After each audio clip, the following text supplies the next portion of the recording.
पानी ही तय हिम भया, हिम है गया विलाय। यह पंक्ति किस कवि की है? ऑप्शन डी सही होगा, कबीर की।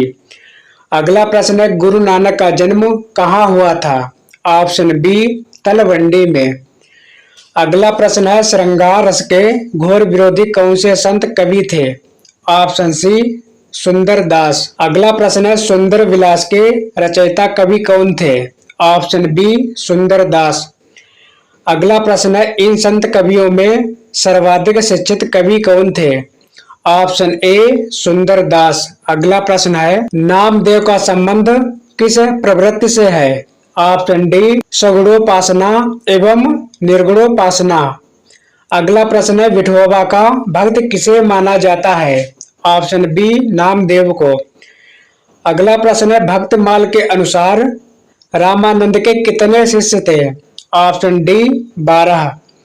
अगला प्रश्न है, गहना एक कनक ते गहना इन मुँह भाव न दूजा। इस पंक्ति में कबीर किस दर्शन का प्रतिपादन कर रहे हैं? ऑप्शन ए वेदांत का। अगला प्रश्न है, कबीर पंथ का निर्माण इनमें से किस सिद्धांत से हुआ? ऑप्शन डी सही होगा, उपयुक्त सभी। अगला प्रश्न है, कबीर काव्य में उपलब्ध अहिंसा का तत्व किस संप्रदाय की देन है? ऑप्शन ए सही होगा, वैष्णव संप्रदाय। अगला प्रश्न है, कबीर में उपलब्ध ज्ञान मार्ग की बातें आचार्य शुक्ल के अनुसार कहाँ से ली गई हैं? ऑप्शन ए सही होगा, हिंदू शास्त्रों से। अगला प्रश्न है, आचार्य शुक्ल के अनुसार कबीर को राम नाम किससे प्राप्त हुआ? ऑप्शन बी सही होगा, रामानंद से। अगला प्रश्न है, कबीर काव्य में उपलब्ध प्रेम तत्व किसकी देन है? ऑप्शन सी सही होगा, सूफी संप्रदाय की। अगला प्रश्न है, कौन सी रचना गुरु नानक की नहीं है? ऑप्शन ए सही होगा, अष्टपदी योग ग्रंथ।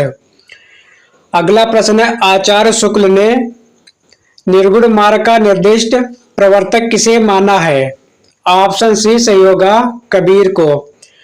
अगला प्रश्न है, इनमें से संत काव्य की प्रवृत्ति कौन सी नहीं है? ऑप्शन डी सही होगा, सगुणोपासना। अगला प्रश्न है, माया महा ठगिन हम जानी पंक्ति किस कवि की है? ऑप्शन सी सही होगा, कबीर की।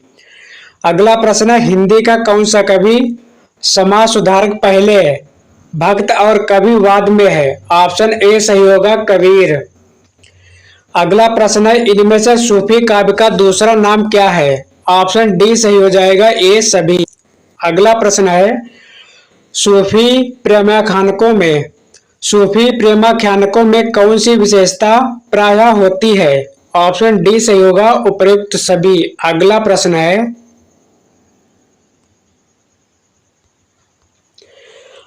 सूफी मत का आदि स्रोत डॉक्टर नगेंद्र ने किससे माना है? ऑप्शन ए सही होगा, सामी जातियों की आदिम प्रवृत्ति से। अगला प्रश्न है, अवधी भाषा का प्रथम महाकाव्य कौन सा ग्रंथ है? ऑप्शन बी सही होगा, पद्मावत। अगला प्रश्न है, सूफी शब्द की व्युत्पत्ति किस शब्द से अधिकांश लोग मानते हैं? ऑप्शन ए सही होगा, सूफ से। अगला प्रश्न है, सूफी काव्य का प्रमुख तत्व इनमें से क्या है? ऑप्शन बी सही होगा, प्रेम। अगला प्रश्न है, सूफी साधना में ईश्वर की कल्पना किस रूप में की गई है? ऑप्शन ए सही होगा, पति रूप में। अगला प्रश्न है, इनमें से कौन सी दशा हाल की दशा में गिनी जाती है? ऑप्शन बी सही होगा, नासूत। अगला प्रश्न है, इनमें से सूफी साधना के मुकामों में कौन सा शामिल नहीं है? ऑप्शन ए सही होगा, मलकत।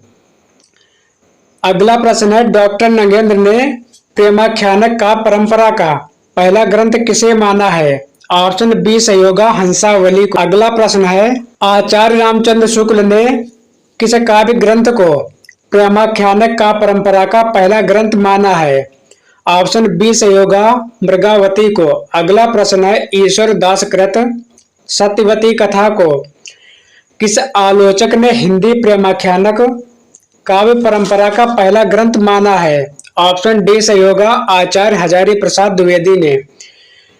अगला प्रश्न है, चंदायन के रचयिता का नाम क्या है? ऑप्शन बी सही होगा मुल्ला दाऊद।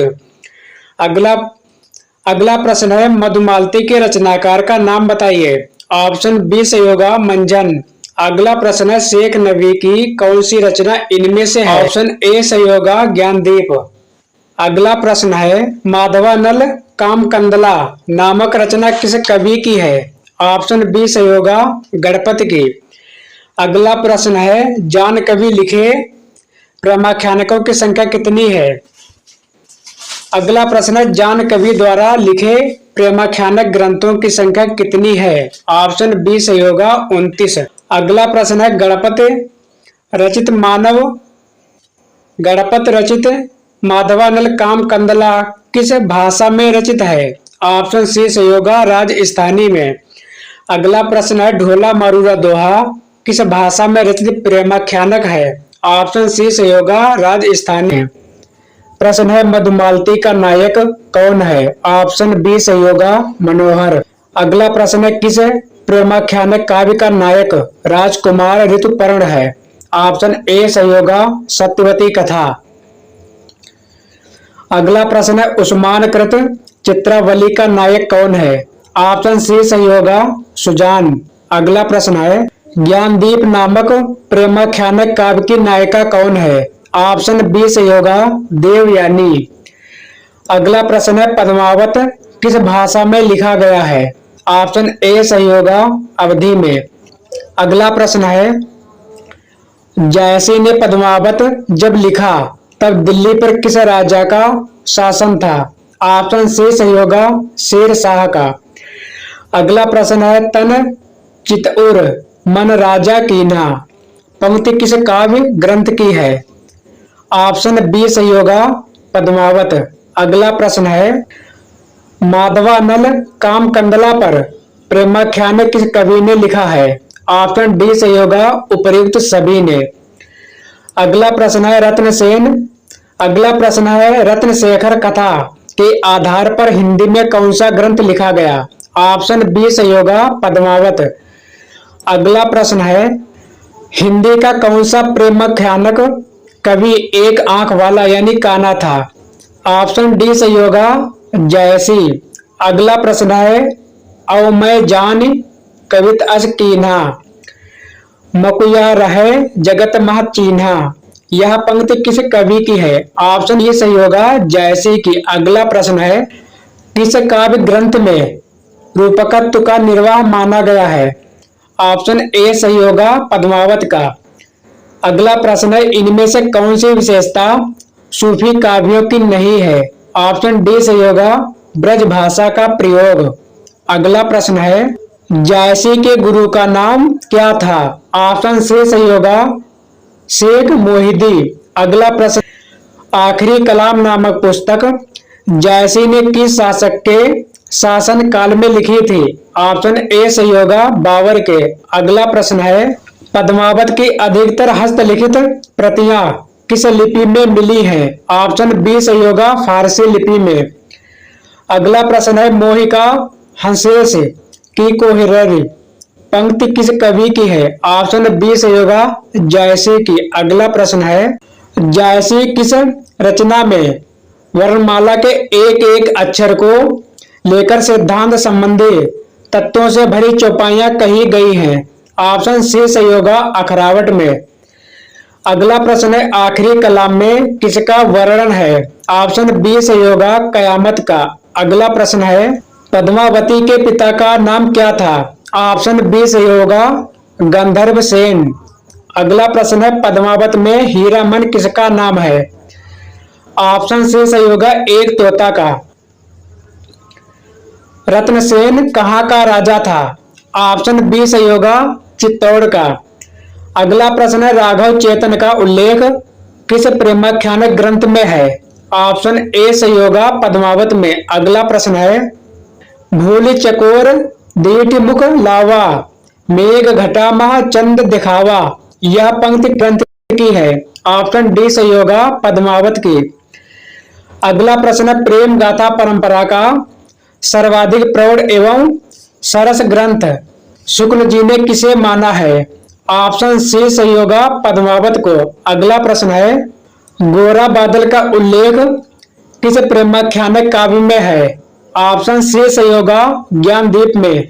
अगला प्रश्न है, उस्मान की चित्रावली में किस शाही वक्त की प्रशंसा की गई है? ऑप्शन डी संयोगा जहांगीर की। अगला प्रश्न है, जायसी के पद्मावत में कितनी अर्धालियों के बाद दोहा है? 7 के बाद। ऑप्शन बी संयोगा। अगला प्रश्न, कहा मानसर चाहा सो पाई, पारस रूप यहाँ लग आई, यह पंक्ति किस कवि की है? ऑप्शन बी संयोगा जायसी की। अगला प्रश्न है, वीरा वर्ण के अंतर्गत पद्मावत में 12 मासा का प्रारंभ किस महीने से जायसी ने किया? ऑप्शन डी संयोगा आषाढ़ महीने से। अगला प्रश्न है, हंस जवाहिर के रचयिता का नाम बताइए। ऑप्शन बी संयोगा कासिम शाह। अगला प्रश्न है, नूर मोहम्मद की कौन सी रचना में आध्यात्मिक रूपक है? ऑप्शन ए संयोगा अनुराग बांसुरी में। अगला प्रश्न है, आचार्य रामचंद्र शुक्ल ने सूफी आख्यान काव्यों में किस एक हिंदू कवि का उल्लेख किया है? ऑप्शन ए संयोगा सूरदास पंजाबी का। अगला प्रश्न है, हंसावली की नायिका कहाँ की राजकुमारी थी? ऑप्शन ए संयोगा पाठन की। अगला प्रश्न है, कामदेव की स्तुति किस प्रेमाख्यान काव्य ग्रंथ में है? ऑप्शन सी संयोगा माधवानल काम कंदला में। अगला प्रश्न है, पद्मावत का रचना काल क्या है? ऑप्शन सी संयोगा 1540 ईस्वी। अगला प्रश्न है, सूफी प्रेमाख्यानक काव्य परंपरा का प्रमुख रस क्या है? ऑप्शन बी संयोगा श्रृंगार रस। अगला प्रश्न है, गुरु के लिए पीर शब्द का प्रयोग किस काव्य परंपरा में हुआ है? ऑप्शन सी संयोगा सूफी काव्य में। अगला प्रश्न है, जायसी ने अपने किस गुरु का उल्लेख पद्मावत में किया है? ऑप्शन बी संयोगा सैयद अशरफ का। अगला प्रश्न है, या तन जारो छार कहे कहो कि पवन उड़ाओ, यह पंक्ति किस काव्य ग्रंथ की है? ऑप्शन ए संयोगा पद्मावत की। अगला प्रश्न, लखन सेन पद्मावती कथा के लेखक कौन है? ऑप्शन बी संयोगा दामोदर कवि। अगला प्रश्न है, जायसी ने पद्मावत में सिंघल द्वीप को किसका प्रतीक माना है? ऑप्शन ए संयोगा हृदय को। अगला प्रश्न है, हीरामन तोता किसका प्रतीक है? ऑप्शन डी संयोगा गुरु का। अगला प्रश्न है, जायसी को जायसी इसलिए कहा जाता है क्योंकि वे ऑप्शन सी संयोगा जायस नगर के रहने वाले थे। अगला प्रश्न है, निम्नलिखित काव्य ग्रंथों को रचना क्रम के आरोही क्रम में व्यवस्थित कीजिए। ऑप्शन ए संयोगा चंदायन, मृगावती, पद्मावत, मधुमालती। अगला प्रश्न है, निम्नलिखित सूचियों को सुमेलित करते हुए सही कोड का चयन कीजिए। इसका उत्तर सही हो जाएगा ऑप्शन सी सही होगा। अगला प्रश्न है, इन महाकाव्यों को रचना काल के आरोही क्रम में व्यवस्थित कीजिए।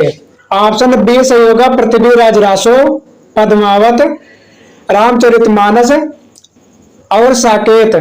अगला प्रश्न है, अवधी भाषा का प्रथम महाकाव्य कौन सा है? ऑप्शन बी संयोगा पद्मावत। अगला प्रश्न है, सूफी साधना में ईश्वर की कल्पना किस रूप में की जाती है? ऑप्शन बी संयोगा पत्नी या प्रेयसी के रूप में। आज का अंतिम प्रश्न, आखिरी कलाम किस सूफी कवि की रचना है? ऑप्शन ए संयोगा जायसी की। दोस्तों आज के लिए बस इतना